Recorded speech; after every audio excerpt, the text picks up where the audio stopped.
Have you been watching things lately? I'm watching some things here and there. That's good. I'm very busy with work. I'm very busy. It's great. It's great. I'm This is happy for you.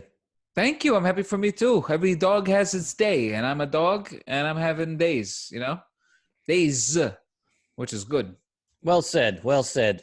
Well, let Yeah, me tell you, I've I'm a been watching. poet. I've been watching endless streams of streaming content, and Huh? it's come to my attention that the guys at Netflix are either And geniuses gals. and Yeah, gals, the guys, the gals, the theys, all of them. the folks. The folks are either absolutely insane Yeah. or absolute maniacal geniuses. Go on. It's wild to me that they've have all this data now, right? And they Yeah. say, people like this, and people like this. Let's put it all in one show. For instance, people like the OC, people like Mhm. Dawson's Creek, people like National Treasure. Let's put it all in one show and call it Outer Banks.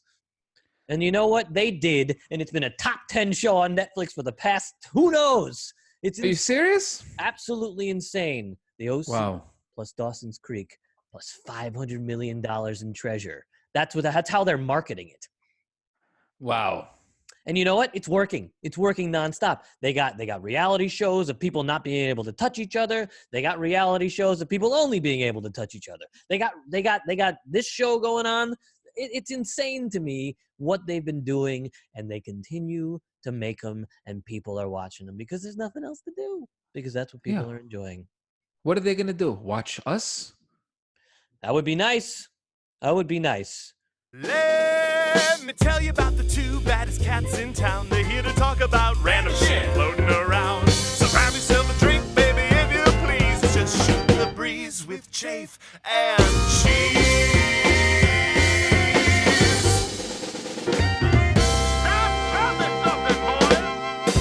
Well, chim chim chiroo and a ho hum too. Welcome to another rousing, riveting, rip roaring, rip torn, rip van winkle Wow. of an episode of Shooting the breeze with Chafe and Cheese. I'm Chafe. I'm Cheese. I was shooting the breeze today. Today, baby, we got a beautiful Okay. guest coming on. Yeah. A beautiful guest, a wonderful Jew. Jason Mesches will be joining us in two shakes of a lamb's dick. But for now, For now, you hear Warren Buffett making moves. Yeah. He made moves. he did make moves.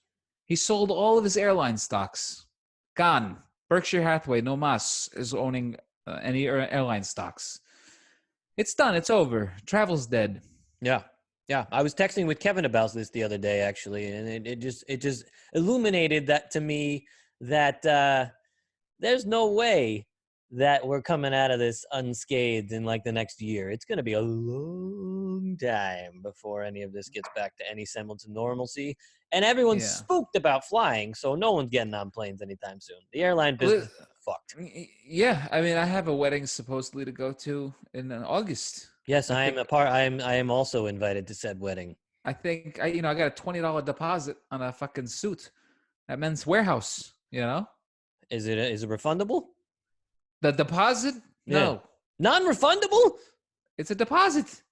There are such things as refundable deposits. If it's a refundable deposit, then what's the point of the deposit? You ever make a deposit for an apartment? Yeah, and then you got the apartment. And then, if everything is unscathed, if you paint it over nice, That's a security deposit. aha, another form of a deposit. This is the deposit for the payment. It's an initial. You're an idiot. Am I? Yes. Or am I a genius? A non-refundable suit deposit, just $20, and you're out $20 if you can't buy the rest of the suit? I want my $20 back. Well, I'll tell you what I'm going to do during this quarantine. I'm starting a suit business where you get $20 deposits, and if you can't buy the suit, money back guarantee. That's my pledge to you. Where do you got a stockpile of suits in various sizes that you can distribute to people, huh? Oh, Where you got this suit?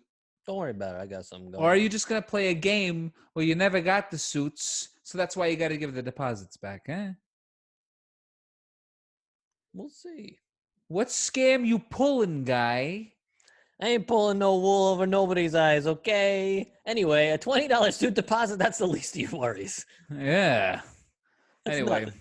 yeah, I'm not going to this wedding. I got to tell him. I got to No, tell the guy. I think We gotta tell everyone's the got guy. to tell him, hey, guy, this wedding ain't happening. I think we just tell him right now. Hey, you know who you are. Yeah, We're you not do. coming. We're not coming and nobody's coming, so postpone s- this thing. Or we'll see you on Zoom. Honestly, everybody's going to be live streaming weddings. I think it's a great idea. It might Live be. stream. Right, live stream your wedding. Why not?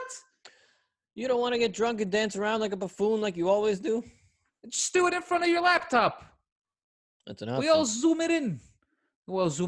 You don't have to pay for plates of food for people you don't really like anyway. You just send the meeting ID. I'm going to talk to my fiance about this. That seems like a win-win. You know, you just set up an iPhone in the corner. Just don't forget it's there.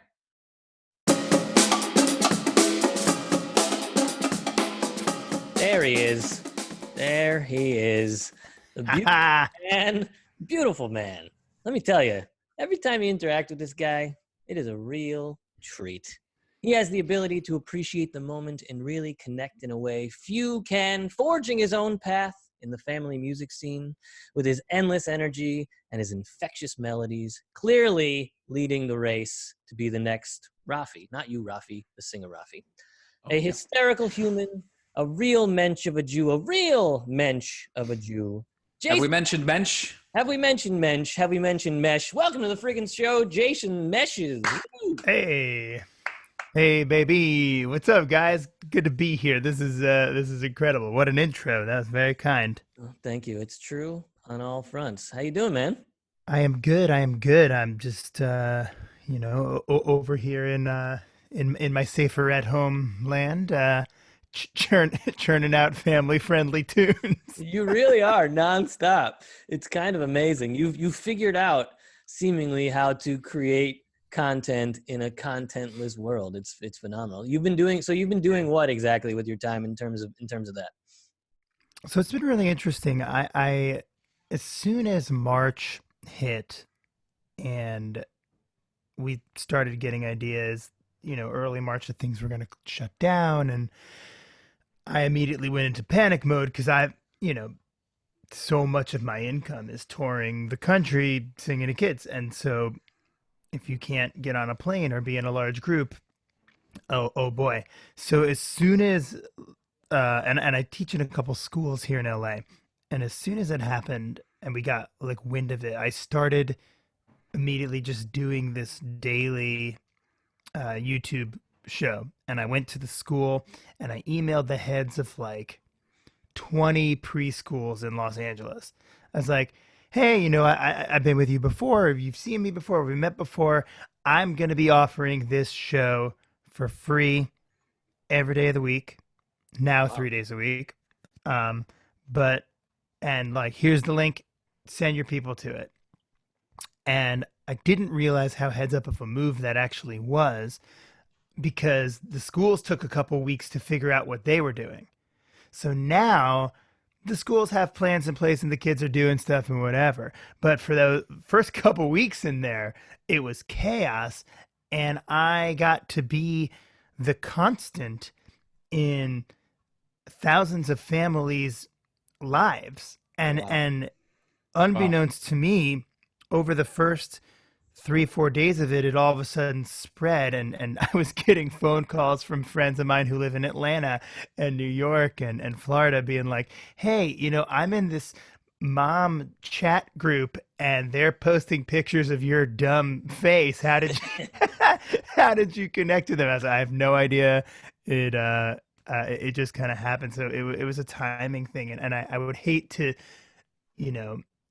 say that it has been almost good for my career to have this happen, because obviously it's not, and everything's way better in person. But in terms of growing a fan base of young families who have never met me before, it's been really nice.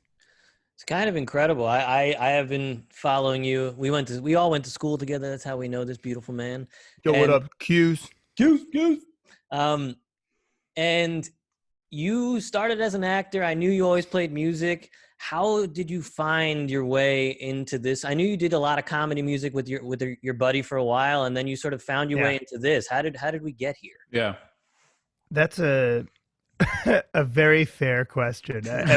Anytime we like meet someone, like if I'm out at a bar or something, we meet people, and the inevitable like, what do you do for a job comes up, and it's also, oh well, yeah, I'm trying to be the next Raffi, and they're always like, what? How does one get into that? The shortest version of the story is, I came out here to Los Angeles, and I was working in TV comedy, like doing little bit parts, tiny parts on sitcoms like Two and a Half Men and Big Bang Theory and Monk and stuff like that. And the acting well dried up like it does. And I didn't want to wait tables. And a friend of mine who worked at one of the like Jewish day schools here in Los Angeles was like, our preschool is looking for a music teacher. I can put in the good word. And I was like, all right, well, yeah, sure. And so I went in for an interview. I'd never done anything like that in my life. And they threw me into a classroom. That was my interview. Wow. Holy crap. So you use your improv skills. And I, kind of like channeling my inner Johnny Karate from Parks and Rec. I just like did, taught a class and made up songs on the spot. And they hired me, and throughout the next year, teachers would be like, hey, do you have a song about the color red or fire trucks or kindness or sharing? And I would be too embarrassed to say that I didn't know any, but also I was like not comfortable saying, I would like go home and write one and come back, but I wasn't comfortable saying that I wrote it because I felt like they wouldn't take me seriously. Huh. So I would make up the names of musicians and be like, oh yeah, this great one. And here's what I would do. I tell the story a lot, but what I would do is I would combine the first name and last name of like mid-90s New York Yankees. And that would be like the name of the artist that I would use. So I'd take like Don Mattingly and Paul O'Neill, and it'd be like, oh yeah, this is Don O'Neill's Sharing song. It's incredible. That's amazing. That's great. So that was my big trick. And so that from there, I was just writing kids music. And my boss at the school was like, I don't think you realize that that's a skill you have. And I didn't at the time. I just thought anyone who could do music could write music, and that wasn't the case.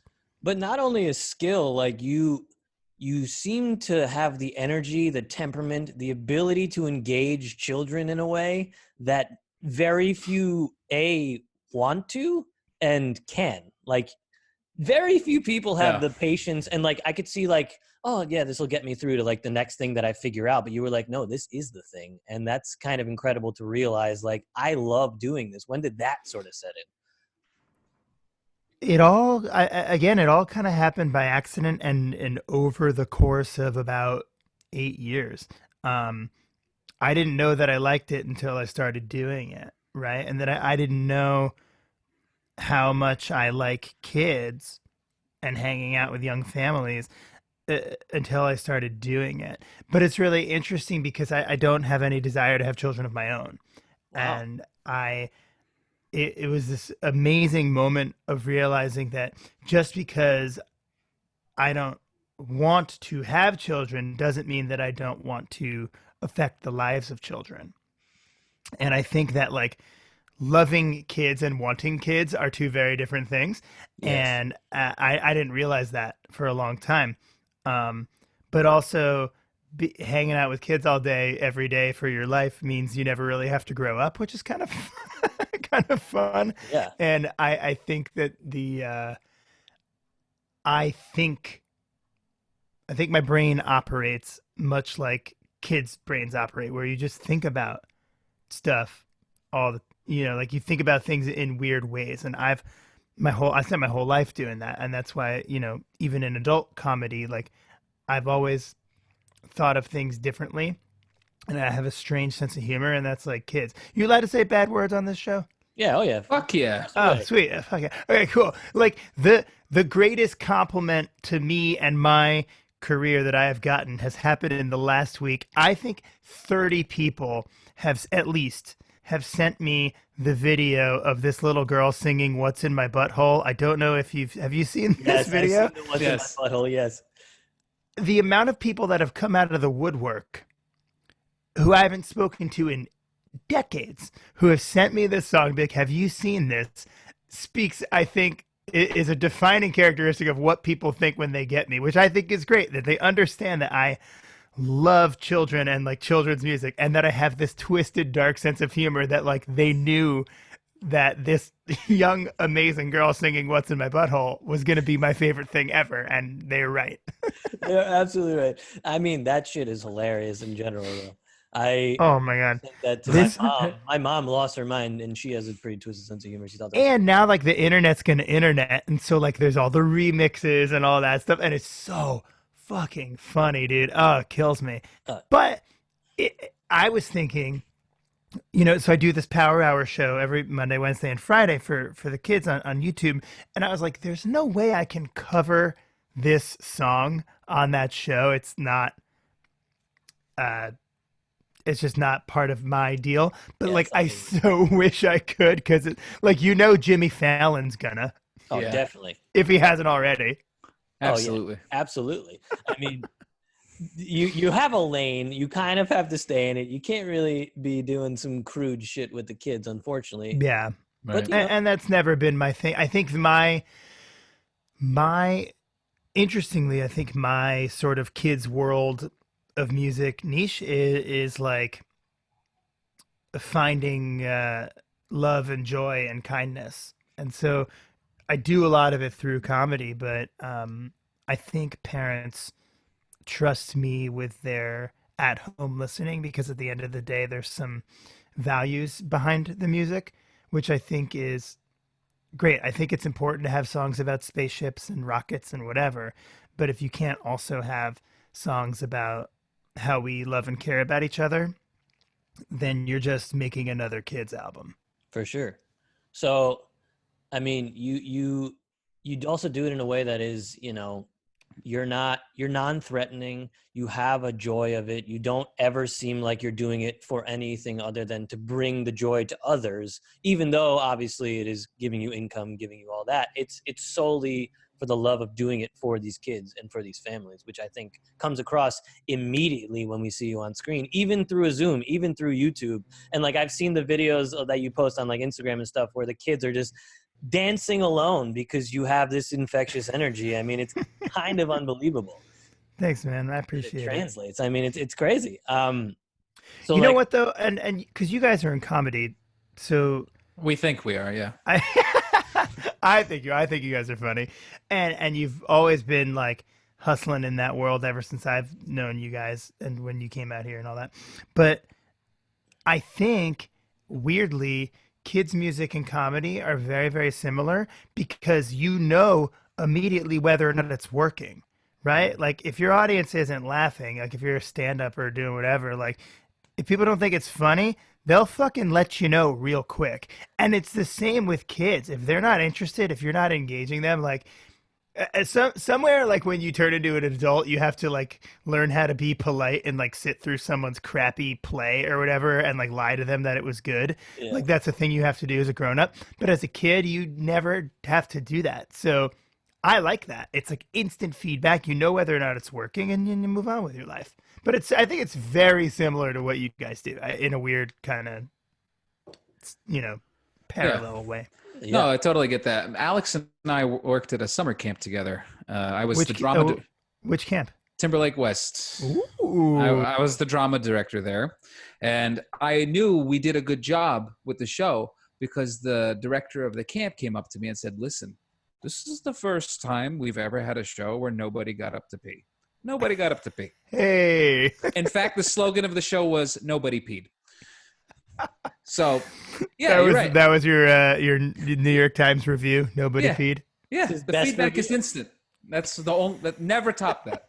Nobody peed. I like that. So do you enjoy performing for kids more than you do adults at this point? Do you think? Oh yeah, 1,000%. But I figured it out, you know, and it's not without its challenges. It's always hard, but no, I love it so much more than for adults. I get to have fun. It is a full body workout. Um, Honestly, like being home like during this is like the worst shape I've ever been in, uh, because like I'm not doing 3 concerts a day in the same way. Like when I'm with kids, like I bring a full change of clothes for every show because I'm disgusting by the end of it. And Wow. I often tell people, when I'm pitching my shows to a community, like a family center or a zoo or a library or wherever I'm going, I always say, hey, like this is a very high energy thing. So like, please don't set up chairs. That I always, it's so funny, but like one of the things that I've learned that I feel like makes me some kind of an authority on kids music because I've been doing it long enough, but it was learning that I have to be very firm about the setup of the space Hmm. because that will be the failure. If the room is too big, like I'll get to a place and they'll tell me, yeah, we have 200 families coming in, it'll be great. And 50 show up, but we're still in this giant room. I have old me would have been like, oh, okay. And now I'm like, no, let's fucking move it. You have a smaller room. That's And awesome. they'll be like, well, we don't want to move it. No, no, no. I said, no, do you want a successful program? Because like that's the thing. It has to Right. be at the space. And I will allow for chairs, like one horseshoe or like 2 rows of a horseshoe of chairs in the back, because I realize some people need to sit and we have grown-ups that are coming who can't sit on the floor. And of course, have a seat. But if you define the space and they walk in and they see that it's open, they'll sit down on the floor at first before it starts. But like you're already saying, just by the way the room is set up, this is what we're doing. I hate chairs. I'm a no chairs guy. And no chair. If I could help it. That's In amazing. fact, you've been squatting this whole time. I'm actually just taking a shit. That's why I didn't bend the camera down. Yeah, that makes Copy. sense. We feel that. So where can we find all your stuff? What can we see? Where can we look at it? Cool. Well, I got 3 albums. They are anywhere you stream music. The newest one is called I Want to Go to Mars. I'm really proud of it. I Wanna Go to Mars by Jason Mesches. And I'm really proud of it for a few reasons. Number one, I think the music is great, but got some fantastic backups, vocalists, and my producer, and the guy who shot all the music videos for the album are all Syracuse grads, which I think is like super important. I know you guys are the same way. Like, why not work with all these amazing, talented people that you trained with, right? Like, Absolutely. so like my YouTube channel, Jason Meshes Music, which has these like incredibly amazing music videos, are all shot and edited by Eric Billich, who's like a filmmaker out here doing real stuff. And then like he'll shoot movies with movie stars and then like do my nonsense where I'm like, he shot a music video where I'm marching down the streets of Beverly Hills with a marching band of kids playing inflatable instruments. And he was like, yeah, let's do it, That's the power of college friendship right there. Yeah, Yep. and it's amazing. And like my producer is a guy named Steve Page, and he, he's made beats for like really like dope acts like Lil Dicky, and like he's like doing cool stuff, and he's got music placements on TV, and then like he'll like do my songs about applesauce, and you're like, oh, okay, like amazing. But why not use those people? Same thing, all the art that I've done for my albums, like all the photography shot by Marie Buck, like Awesome. all these, amazing people. And I was told a valuable lesson right before I moved to LA that moving to Los Angeles is like going to college. And you're going to move out here with your freshman class and you're all going to rise together. And it's really happened. And it's amazing. And now, 12 years later, all of these people who I moved out to LA with to all work in entertainment, they've got big boy jobs in entertainment now. And now coming back to me and saying, hey, my company, Amazon or Nickelodeon or whatever, like they're looking for kids stuff. And I'm telling them you're the kids guy. and it's like, oh, the system work. Trust the process, right? It's Absolutely. like, it's amazing. You got it. Process. So yeah, those are the two big things. I want to go to Mars. The YouTube channel, Jason Mesches Music. I got a show 3 days a week at 10 a.m. on the West Coast, 1 p.m. on the East Coast, and whatever time it is in between. And that's what I'm doing. And I just did my first couple like live like Zoom birthday parties. They've been going pretty well, but navigating that, because you got to keep it interesting and you have to make it like worth it. So, figuring out what is the value and like what kind of a price can you possibly put on it, but then also make them feel like that was worth not just their money, but their family's time. Yeah. Right? Like I felt that way even before we were all stuck inside. Like if I'm doing, like I did this big show in West LA to launch the album and we sold out the venue, and I was so blown away by the idea that like your families with your 3 and 4 year old children, you have such limited time together anyway, and you took 2 hours out of your Sunday afternoon to come hang out with me. Yeah. Well, then it better have been worth it, right? Yeah. Like it that's the responsibility, that families have such limited time together, and that they would take any of it to spend with me means I need to be working extra hard to not even make it decent, but to make it great, which is why these live shows, like if you've seen any of the clips that I've posted, like we're doing confetti cannons and balloons and dance parties and scarves and glow sticks, and like this whole idea of the baby rave that's been shut down because of coronavirus, but hopefully we'll get back up eventually, is to tour that show. It's like Blue Man Group for kids. Go on in, let's get messy, let's get loud, let's love each other and care for each other for an hour, and then go on with your day. It's amazing. It's a real gift that you have, and you're doing it even through Zoom. I've watched some of the videos you've been putting out in the Power Hour that you've done. It's amazing. It's translating, I'm telling you. So keep up. You're doing the Lord's work, I would say.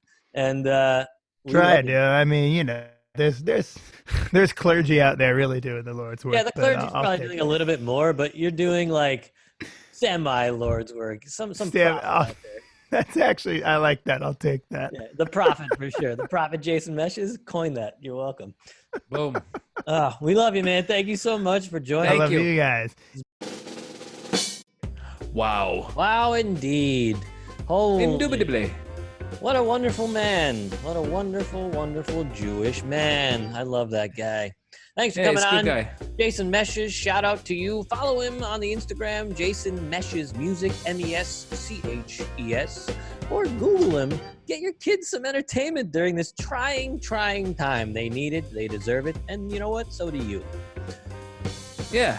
Well, that's all I got. All right, Jingle Bell Rock. I'll see you next week. Well, good night. Good luck. Good eve. Good day. Good morning. Hashtag Chafen Cheese. Hashtag SDB Podcast. Hashtag Tell Your Grandma. Hey.